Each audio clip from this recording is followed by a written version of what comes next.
Hi everyone, it's Daisy, or Binary Bombshell if you're on my Twitter, or Paralytic Process if you're on my DeviantArt. Today I'm going to be talking about sciatica, and for people that are living with it, it can be excruciating. A little bit about my story. I've had sciatica for going on 4 years now.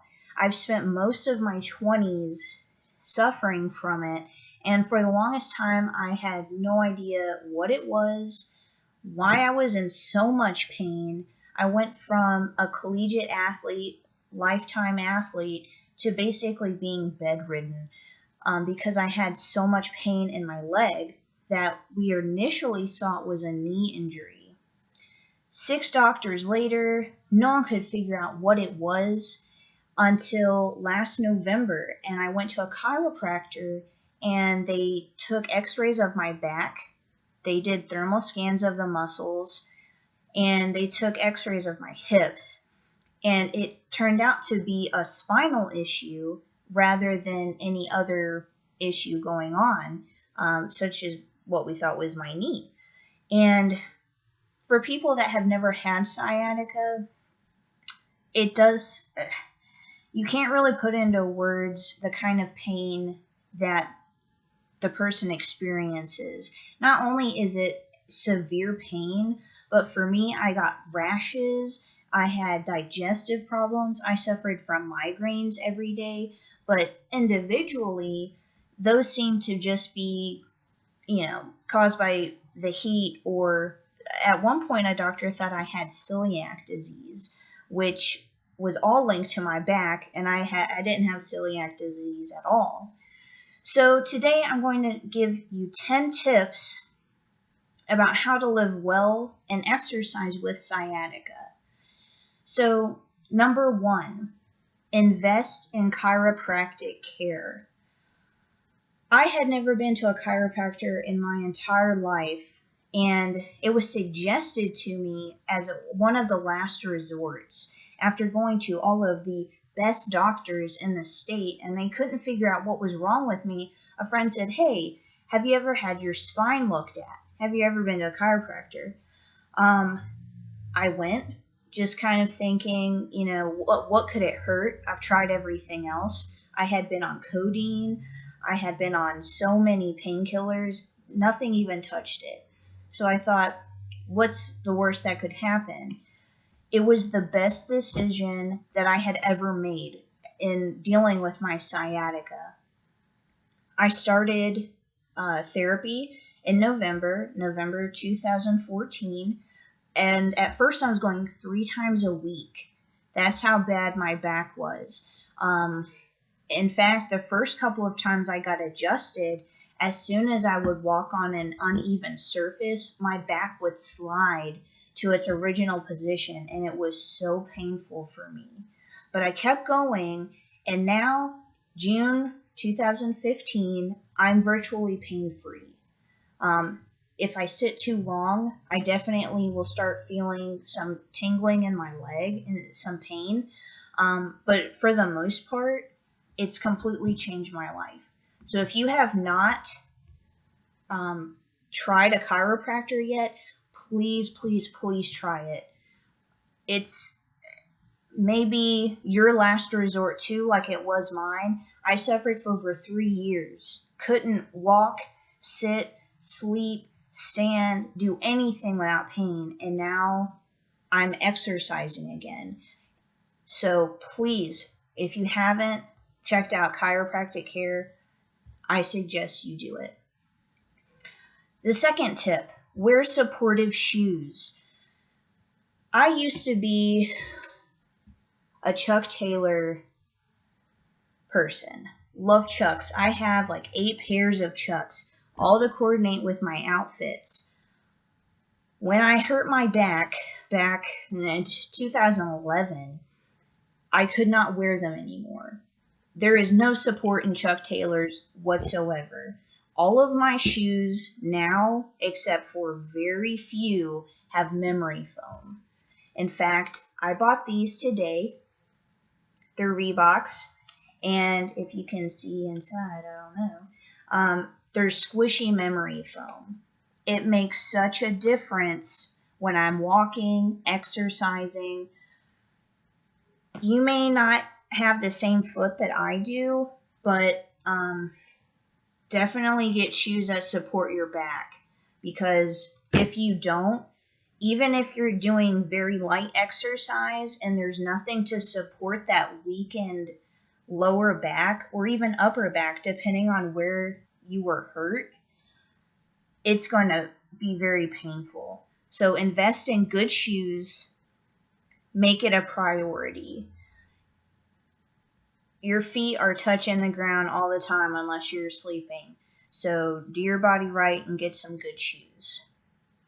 The third tip is start off small but always keep moving. One of the biggest mistakes that I made when I first started experiencing sciatica was I would lay in bed all the time. I didn't realize that moving was actually pushing fluid to my spine and helping it heal.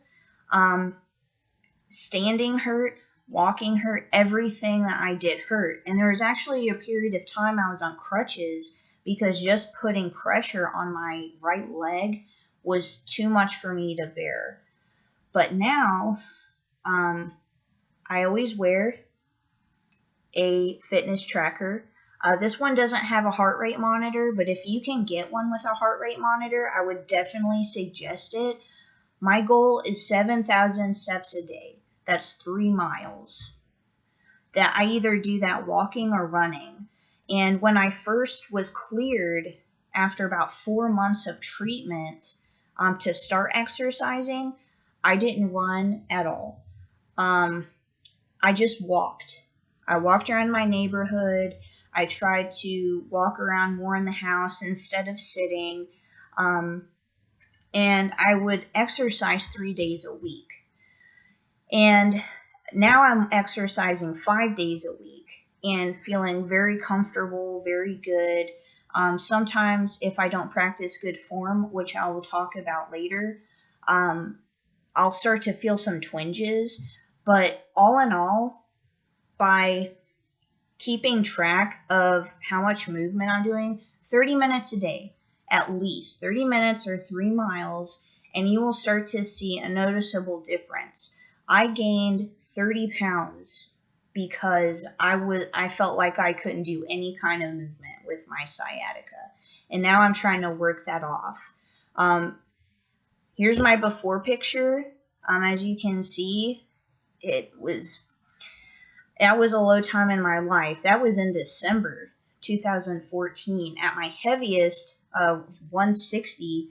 And I actually haven't lost any weight since I've been actually lifting weights, but I've dropped a pant size. And that just is a testament to what moving and exercise can do for your body. The fourth tip is be sure to strengthen your core and posterior chain. This is so important if you want to continue to be pain-free when suffering from sciatica. Your core and your lower posterior chain, they help keep your spine strong. They help keep it in place so it's not chafing the nerves. Whenever the nerves are being chafed, that's when you feel that pain. If your muscles in your back and in your stomach are weak, they won't be able to hold your spine in place. So please strengthen your core. One of the best things that I started doing was squats. You may hate squats, but if you want to strengthen that core, do them. Your body will thank you. You'll get a better looking butt, and your spine won't be so apt to move out of place and cause you pain. There's a lot of other exercises you can do to strengthen that area, but I would definitely recommend squats. You don't need equipment for them. You don't need weight. All you need is a good pair of shoes and comfortable clothes. Which brings me to the last tip for this video. Part 2 will be next.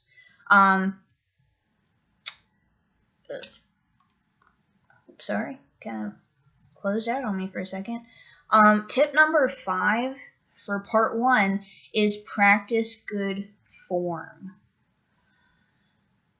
When you're first starting off, I wouldn't even really be worried about running. I would really be focused more on walking for your aerobic exercise. But when it comes to strength training, you have to have good form, or you won't build up the muscles in your core or anywhere else for that matter. And you can hurt yourself. One of the worst things, and that's one of the things that caused my back to give out, was I was using the wrong form to pick up things, and I squatted down to pick something up in the wrong form, and I tried to lift with my back instead of my legs. Boom. Done. Sciatica. So please, if you don't know how to do a certain exercise, look it up. There's plenty of YouTube videos about proper form. Ask your doctor. My chiropractor showed me a lot of perfect forms for different exercises that I use today in my workouts. So please practice good form, and I would suggest focusing on strength training, even as more important than your aerobic exercise. And the reason I say that is whenever we have sciatica and we don't move, our muscles atrophy. And like I was talking about before, if our muscles aren't strong enough to hold our spine in place, that's when we have that pain. So focus on strength training to build up those muscles again so you can move comfortably. You don't have to go and bench press 100 pounds or anything like that. I started with an 8-pound weight. You can go even lower depending on your level of fitness. And I just slowly built up from there, and now I'm at a 15-pound kettlebell. You don't need a lot to see results, but definitely focus on that strength training. So that was part 1 of living and exercising well with sciatica. Part 2 is next, and then it'll be another 5 tips. Please feel free to subscribe, leave your feedback. What has your experience been with sciatica? A lot of people experience it in different places. For me, it was in my right leg. I felt really, just crippled by it. And it took me forever to find relief. Thought I was going to be that way forever. So please tell me your experiences. How do you cope with sciatica? What changes have you made in your life to help, make it easier? So leave a comment. Feel free to subscribe. There'll be more movies later. Definitely part 2. I'm about to record that. So stay tuned.